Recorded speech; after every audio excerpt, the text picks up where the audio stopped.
Do'stlar, assalomu alaykum. Hammaga xayrli kun. Xudo xolasa biz yana ko'chaga chiqdik.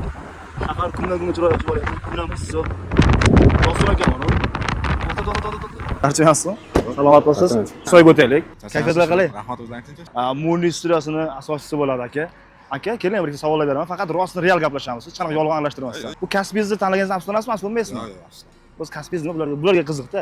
Asos shu operator. Operator. Umuman bir adashib, bu so'g'ani bekor tanlabman degan gap-so'zlar, fikrlar bo'lgan bo'lmaganmi? Yo'q. Necha pulga chiqasiz o'zi bitta to'yga? Endi har xilcha Taxminan o'rtacha balansda. balansda 2,5-3 million shart. Agar kimdir sizga iltimos telefon qildi, sharoitim yo'q aka.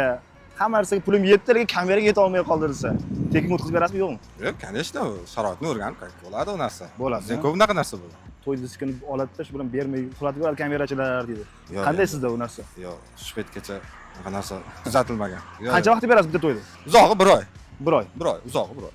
Kitob o'qib turasizmi yoki yo'q? Men degan kitobni o'qigan. Kimniki? Yozuvchisi kim uni? Yozuvchisi bilmayman, lekin kitobni o'qigan. O'sha Oxirgi marta shuni o'qidingiz. Qachon? Qancha bo'ldi? 3 yil bo'ldimi? Yo'q, yo'q, o'tgan yil. Bir kunda o'rtacha hisobda necha pul rasd qilasiz? 50 ming, 100 ming, 150 ming atrofida. Mashinasi qanaqa rusmi? Tracker Necha pulga oldingiz? 229 ga oldim.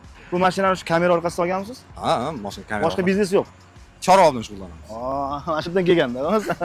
Aka, ko'plar aksiyotxonlarda to'y egalari summani hammasini bermaydi. Hammasini bersang aytadi, aldab ketadi, to'ylar o'chirib olganlari bor deydi. Yo'q, bizda endi shu paytgacha bunaqa ish bo'lmadi-yu, to'y o'chirish. Lekin bo'lgan Gulistonda unaqa. Endi bilmadim endi. Birovga misol shu bo'lgan shunday deya olmayman. Faoliyatiga bog'liq, ishlash faoliyatiga bog'liq. To'g'ri, hammada ham bo'lishi mumkin. 17 yildan beri shu narsa bo'lmadi, xolos. Nima bo'lmagan? Yo'q, yo'q, bo'lmadi. Endigina mana sohaga qadam qo'yayotgan yoshlarga, yangi operatorlarga qanaqa maslahatlar bergan bo'larsiz? Qanaqa tavsiyalar bergan bo'larsiz? Yangi operatorlarga iloji boricha izlansin. Qarang, to'y qiladigan odamga kamera tanlashda nimalarga ahamiyat berish kerak? Kamerachi gaplashayotganda. Asosan operatorga ahamiyat berish kerak.